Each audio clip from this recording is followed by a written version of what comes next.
Bonjour, si tu m'écoutes, c'est qu'on a déjà été en contact dans un pays africain et que tu t'es intéressé à la question du développement du projet de couveuse néonatale.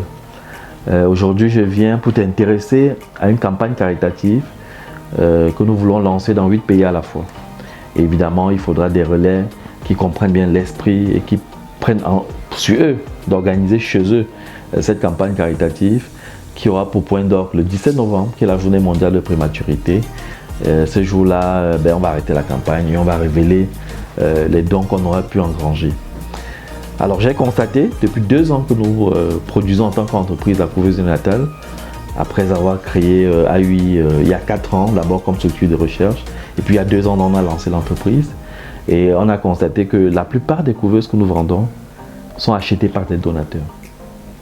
Donc en réalité, dans le contexte africain, il est possible qu'il y ait une bonne niche de vente des couveuses à partir des associations, des élites, des mains levées comme ça, des gens qui décident de résoudre un problème qui les tient à cœur, qui concerne la survie de nos bébés prématurés.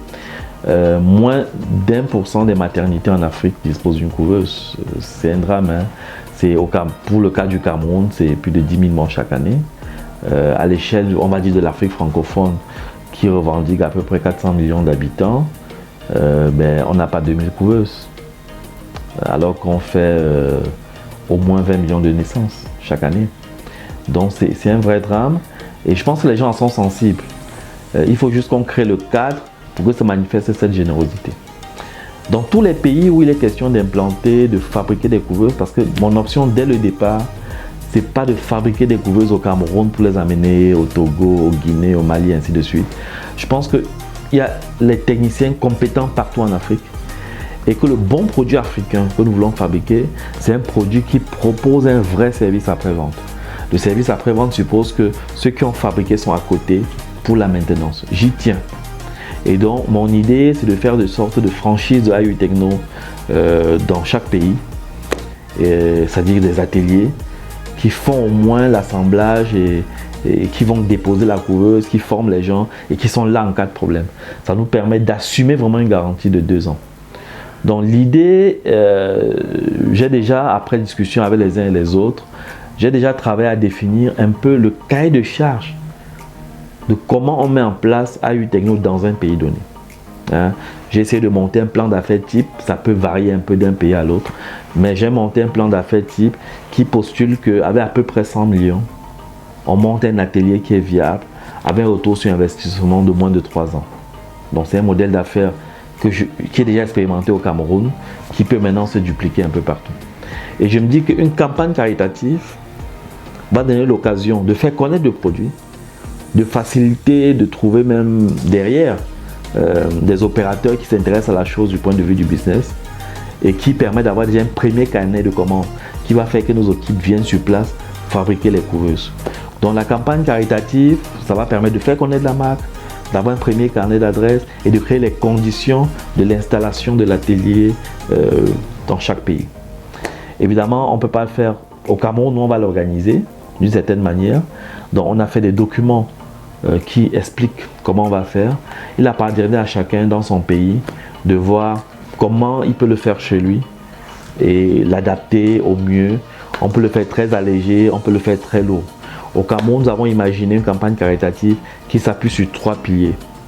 Nous faisons un dossier, nous démarchons les organisations des Nations Unies, des grandes entreprises, pour leur dire tout simplement de donner les couveuses ou de faire un chèque pour soutenir l'action de production des couveuses au bénéfice des maternités. Nous cherchons des ambassadeurs, c'est-à-dire des gens qui ont une notoriété, qui sont des influenceurs, qui sont des gouverneurs, des maires, qui décident de lancer leur propre cagnotte dans le cadre de notre campagne pour obtenir de l'argent pour offrir des couveuses aux hôpitaux de leur région. C'est-à-dire un député dit, moi je lance la cagnotte pour que les gens de chez moi, de la capitale de la diaspora, cotisent parce que ça va équiper les centres de santé de ma région. C'est une cagnotte autonome portée par un ambassadeur. Voilà. Nous faisons des chèques, on va dire, des chèques dons pour faciliter les dons. on négocie par exemple avec une chaîne de supermarché ou un guichet bancaire qui a plusieurs options. On fait de l'affichage, on fait la communication. Et les gens viennent, ils ont la possibilité d'acheter ces tickets-là pour contribuer à nous donner de l'argent pour équiper des hôpitaux. Et puis nous avons donc le 17 novembre une sorte de dîner de gala. Ça peut prendre des formes différentes, dépendant des pays. Au Cameroun, j'imagine un dîner panafricain, c'est-à-dire les gens viennent manger à volonté, système de buffet qu'on connaît bien, en soirée, le 17 novembre. Sauf qu'il y aura, puisque ça concerne 8 pays, il y aura 8 buffets. Une table pour chaque pays. Et les gens auront l'opportunité exceptionnelle de manger, de découvrir les mets des autres pays.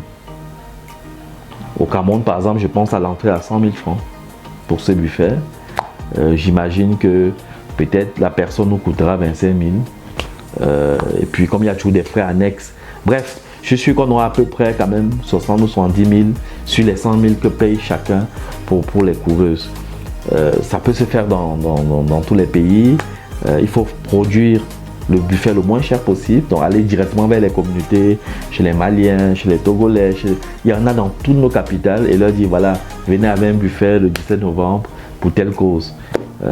On peut payer un peu, on va trouver une salle assez grande. Au Cameroun, je pense aux cascades de Fundi qui peut accueillir jusqu'à 1000 personnes. Si j'ai 500 personnes, c'est déjà bon, qui payent 100 000, ce sera une bonne recette. Donc dans votre pays, imaginez ce qui est faisable. Déjà, dites-moi que vous êtes intéressé. Et puis, on va faire un groupe WhatsApp, on va faire un site internet pour faire cette dynamique ensemble, pour s'échanger des idées, pour s'échanger des outils, avoir les mêmes visuels de communication, avoir les mêmes spots vidéo si possible. Et voilà quoi, et conduire cette campagne. Une campagne n'a pas besoin d'être très longue. Le 17 novembre, on peut la lancer 1 ou 2 mois avant. Mais pour lancer, il faut avoir préparé. C'est-à-dire les supports doivent être prêts.